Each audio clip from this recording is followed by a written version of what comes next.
زیارت وارثہ میں یہ جملہ ہے لعن اللہ امتا قتلت،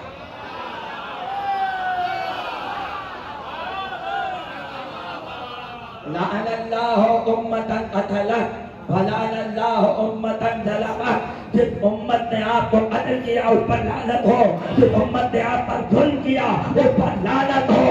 اب ضروری نہیں ہے کوئی ایک ہو، اب جو بھی ہم نظریہ ہو، جو بھی ہم عقیدہ ہو، جو بھی ہم خیال ہو، وہ امت یزید میں شامل ہے۔ ارے یزید جہنم میں گیا ہو تو کیا ہوا، امت تو یزید کی پاکستان۔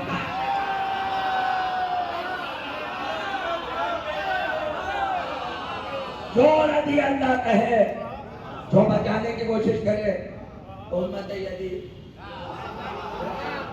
دیکھیں نظریہ ایک ہے، عقیدہ ایک ہے، جہاں تک زمانے کی تعین نہیں ہے، زمانے کی قید نہیں ہے، مکان کی قید نہیں ہے، کسی بھی شہر کا ہو، کسی بھی ملک کا ہو، کسی بھی قبیلے کا ہو، نظریہ ایک ہو، کسی بھی وقت کا ہو، چاہے ہزاروں سال پہلے کا ہو یا ہزاروں سال کے بعد آئے، وہ امت یزید میں ہے۔ اور کوئی غدیر کے میدان میں ہو یا نہ ہو، جب ولی اللہ کہے گا امت غدیر میں شامل ہے۔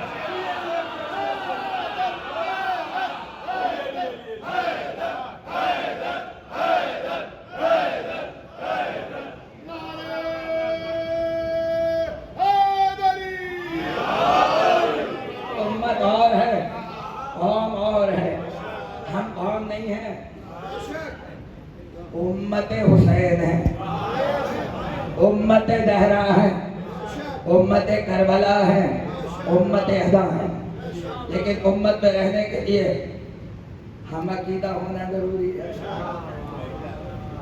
اب اگر کوئی عزاداری کے خلاف بولے امت سے باہر، عدیے کے خلاف بولے امت سے باہر، حدیث کے خلاف بولے امت سے باہر، تو امت میں رہیے کہ جو اکیلے ابراہیم اپنی ذات میں ہیں۔ توجہ، بس دو تین جملے تشریح کر کے آگے بڑھ جاؤں۔ کہنے لگے ابراہیم کی عبادت پوری امت کے برابر تھی، اس لیے ابراہیم تنہا اکیلے ہوتے ہوئے بھی اپنی ذات میں پوری امت تھے۔ یہ تشریح لکھی ہے اہل سنت کے مفسرین نے۔ اب میرا سوال یہ ہے کہ جس کی عبادت امت کے برابر ہو وہ تو اپنی ذات میں امت ہو، اور اگر کسی کی ضرب شکلین سے افضل ہو،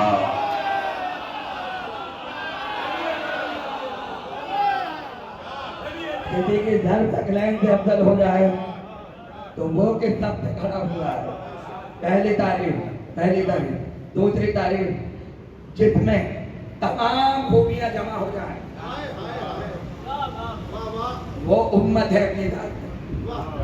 تمام خوبیاں، تمام خصوصیات، تمام عظمتیں جس میں متحد ہو جائیں، جمع ہو جائیں، وہ ایک اپنی ذات میں پوری امت ہوتا ہے۔ تو اگر اگلا جملہ سن لیجیے، جس میں خوبیاں جمع ہوں وہ تو پوری امت کہلائے، اور جس سے یہ خود قرآن کا ہے کُلَّ شَيْءٍ أَحْصَيْنَاهُ فِي إِمَامٍ مُبِينٍ۔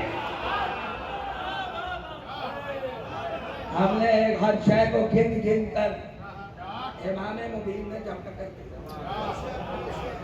توجہ ہے، یہ تشریح دلیل بتائیے آگے جب میں گفتگو کروں گا۔ اور تیسری تشریح سب سے اہم اور سب سے بہترین، اور وہ یہ کہ کافروں کے معاشرے میں اگر ایک اللہ والا ہو،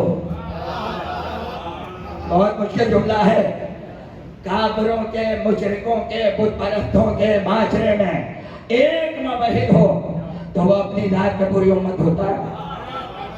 یعنی پوری دنیا غیر اللہ کی پرستش میں مصروف ہے، وہ اللہ کو سجدہ کر رہا ہے، پوری دنیا بتوں کے آگے نظریں چڑھا رہی ہے اور وہ اپنے رب کے سجدے میں ہے۔ تو جہاں کفر کے معاشرے میں کوئی ایک اللہ والا ہو تو اس کا مطلب یہ ہے وہ اپنی ذات میں پوری امت ہے۔ اور ایک کافروں کے معاشرے میں ایک ابو طالب تھے جو محمد کو پال رہے تھے،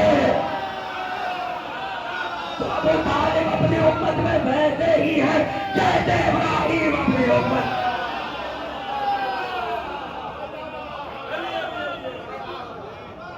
حضرت ابراہیم اپنی امت میں ہے جیسے ابو طالب عرب کے معاشرے میں ہے. ایک آدمی اپنی ذات میں پوری امت. توجہ رہے ایک ایک دوسرے پر. اپنی ذات میں پوری امت.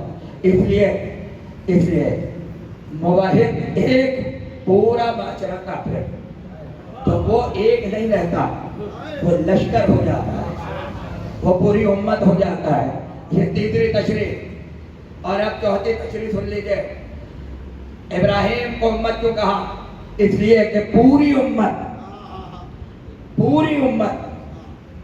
ایک کی سنت پہ عمل کر رہی ہے. اس لیے وہ ایک پوری امت ہے. کہاں پہنچے آپ؟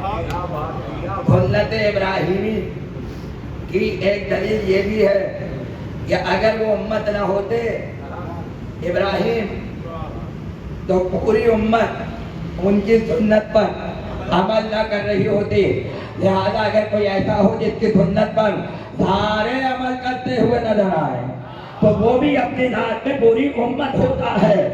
کھا تو بہت سے رہے تھے, مال تو ایک ہی کا خرچ ہو رہا تھا. کھا تو ایک رہے ہیں, مال ایک خدیجہ کا خرچ ہو رہا ہے. تو جیسے ابو طالب ایک امت ہے ویسے خدیجہ بھی ایک امت.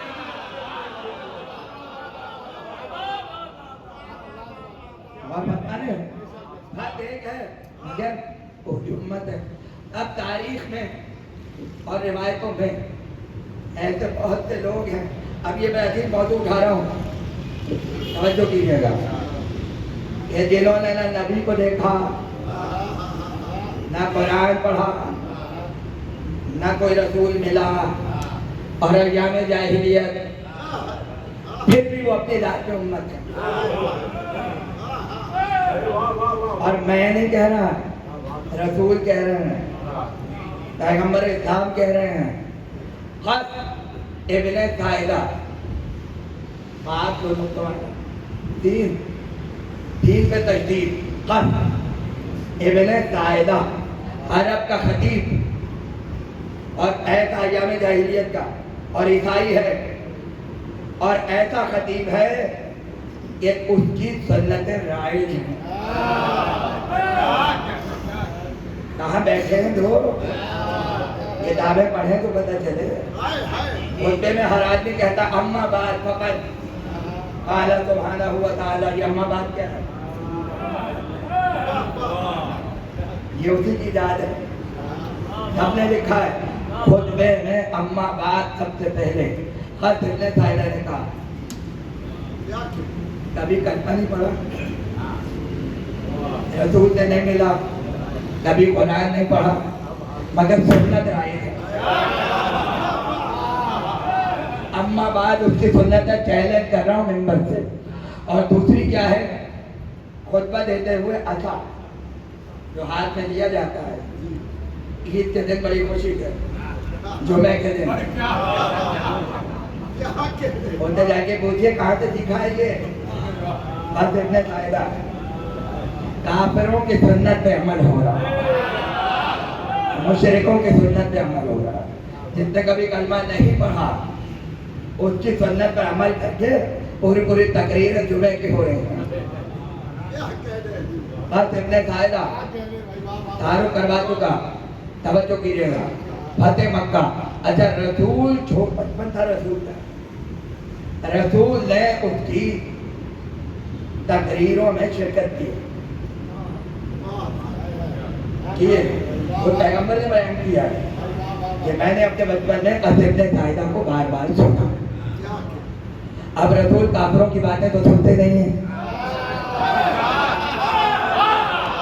ہاں بیٹھے ہاں. اور پیغمبر 40 سال کی عمر میں تو رسول ہے نہیں, وہ تو جب سے خلق ہوئے تب سے رسول ہیں. اور نبی کچھ کرتا نہیں ہے مگر وہ جو حکم الہی ہوتا ہے. تو اگر وہاں کچھ سن رہے تھے تو حکم خدا سے کھڑے ہوئے تھے. فتح مکہ یعنی کتنا پرانا دور گزر گیا. رسول کے والدین رخصت ہو گئے, چچا رخصت ہو گئے, خدیجہ کی شادی ہو گئی, ہجرت ہو گئی, ساری جنگیں ہو گئیں. فتح مکہ میں رسول پہنچے, اور جب آئے اور مکہ فتح ہو گیا اور بڑے بڑے قبیلے بیعت کے لیے اور کلمہ پڑھنے کے لیے حاضر ہوئے. تو ایک قبیلہ آیا, رسول نے پوچھا تم کون سے قبیلے کے ہو؟ تو ان کا بکر بن وائل. رسول نے کہا وہ قد بن ساعدہ تمہارے قبیلے کا تھا. اتنی بڑی فضیلت ہے یہ. رسول پوچھ رہے ہیں, بچپن یاد آ رہا ہے رسول کو. قد بن ساعدہ کہا ہمارے قبیلے کا تھا. کہنے لگے کیا خبر ہے اس کی؟ کا انتقال ہو گیا, دنیا سے رخصت ہو گیا. توجہ ہے, پیغمبر نے اللہ اس پر رحمت نازل کری. ابو طالب کی مجلس ہے, توجہ کیجیے گا.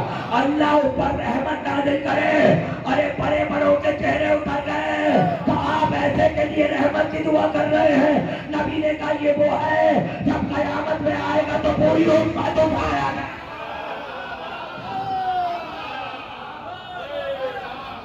اب آپ تصور کیجیے امت کا کیا حال ہوا ہوگا.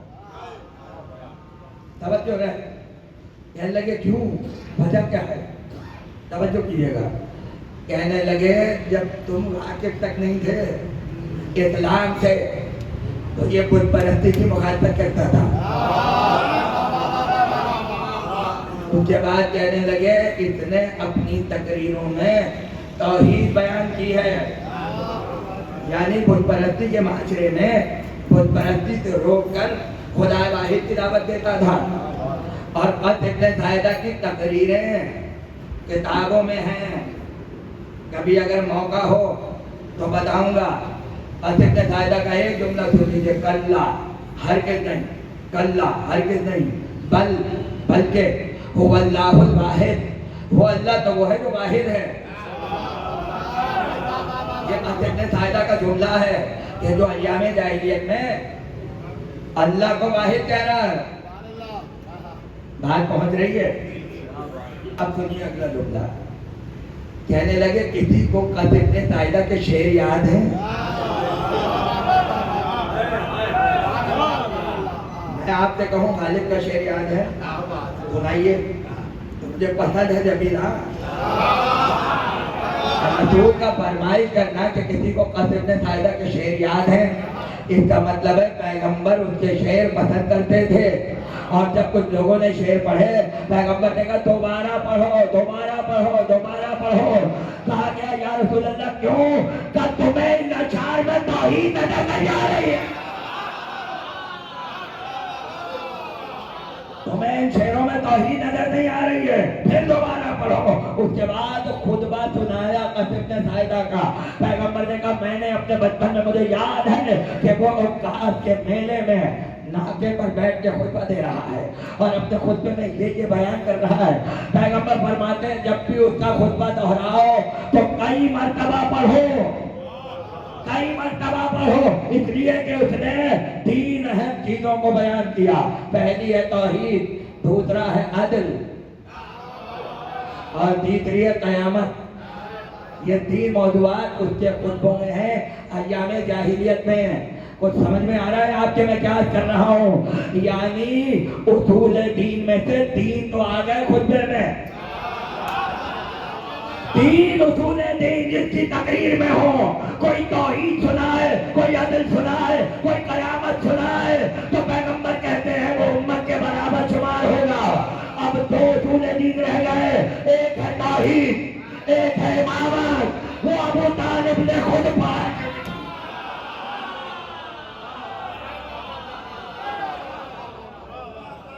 پیغمبر نے کہا بار بار دوہراؤ, بار بار دوہراؤ, پوری امت اٹھایا جائے.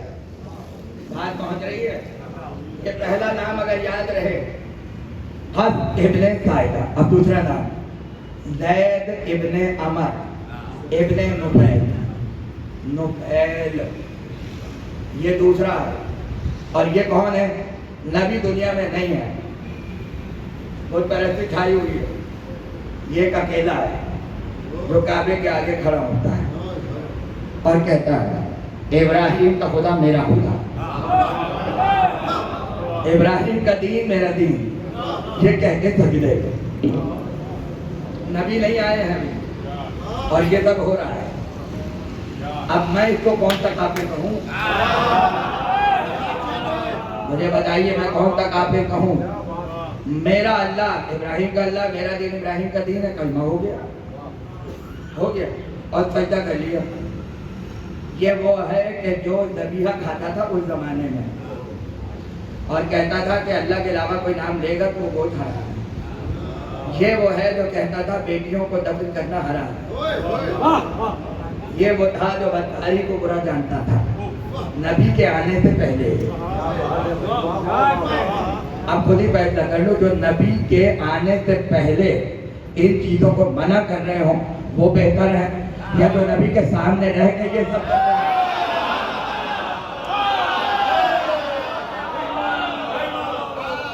نبی کہہ رہے ہیں شراب حرام ہے، مگر شراب پی کے بچ میں رسالت میں آ جاتے ہیں، بچپن کی عادتیں جا نہیں رہی ہیں، اس لیے 2 مرتبہ شراب کی حرمت کو نازل کیا۔ وہ والے بہتر ہیں یہ والے بہتر ہیں؟ فیصلہ کرتے جائیے گا۔ حق کی طلب ہوئی، زید ابن عمر نام یاد رکھیے گا، حق کی طلب ہوئی، ابھی پیغمبر نہیں آیا، سناٹا ہے بالکل، شام پہنچا ہے، بڑے بڑے پادریوں سے ملاقات کی، راہبوں سے ملاقات کی، کچھ عرصے وہاں رہا، 20-25 سال۔ راہب نے بتایا کہ اس کا تم انتظار کر رہے ہو، مکے میں آ گیا ہے۔ ظاہر ہے کہ پوری سیرت ابن ہشام گواہ ہے کہ جب ابو طالب کے ساتھ شام گئے ہیں رسول تو راہبوں نے ساری باتیں پہلے سے بیان کر دی تھی کہ یہ نبی ہوگا اور بادل چھایا کر رہا ہے وغیرہ وغیرہ، لہٰذا یہودی اس کے دشمن ہوں گے، اس کا خیال رکھنا۔ تو وہاں بھی پہلے ہی بتا دیا گیا تھا کہ آ گئے ہیں مکے میں۔ اب وہ جب نبی کی تلاش میں نکلا مکے کی طرف، راستے میں جنگ ہو گئی، کوئی لشکر لڑ رہا تھا، وہ بھی بیچ میں پڑ گیا، یہاں تک کہ قتل ہو گیا، اور وہی صحرا میں اس کی قبر بن گئی۔ مدینے نہ آنا نصیب ہوا، مکے آنا نہ نبی کو دیکھنا نصیب ہوا، کچھ بھی نہیں، مگر جب حضرت خدیجہ کے چچا ورقہ بن نوفل، جن کا ذکر آپ بار بار سنتے ہیں، ان تک خبر پہنچی تو روئے دھارے مارنا، کیونکہ وہ بچپن کا دوست تھا، اور اس عہد میں جو مرثیے کہے گئے اس میں اس کا مرثیہ ہے، زید ابن عمر کا مرثیہ وہ زمانے میں کہا، اور وہ عربی ادب کی کتابوں میں موجود ہے۔ پیغمبر دنیا میں تشریف لائے، جوان ہوئے، ہجرت کی، مدینے آئے، ایک دن ذکر چھڑ گیا زید ابن عمر کا، پیغمبر نے بھائی جملہ کا خدا اس پر رحمت نازل خدا اس پر رحمت نازل کرے، بڑے بڑے چہرے اتر گئے۔ آپ اس کے لیے رحمت کی دعائیں کر رہے ہیں تو پیغمبر نے وہی جملہ کہا، کہنے لگے قیامت میں پوری امت اٹھایا جائے گا، تم سب قیامت میں تنہا ہوگے، وہ اپنی ذات میں پوری امت کہلائے گا، اس لیے کہ اس نے حق کی تلاش کی ہے اور وہ محمد کی محبت میں مارا گیا ہے، اس لیے راہ الفت میں گیا ہے، تو قیامت میں پوری امت شمار ہوگا۔ ایک محمد کی محبت میں چلا جائے تو پوری امت ہو، یہاں تو پوری آل ابو طالب ہے۔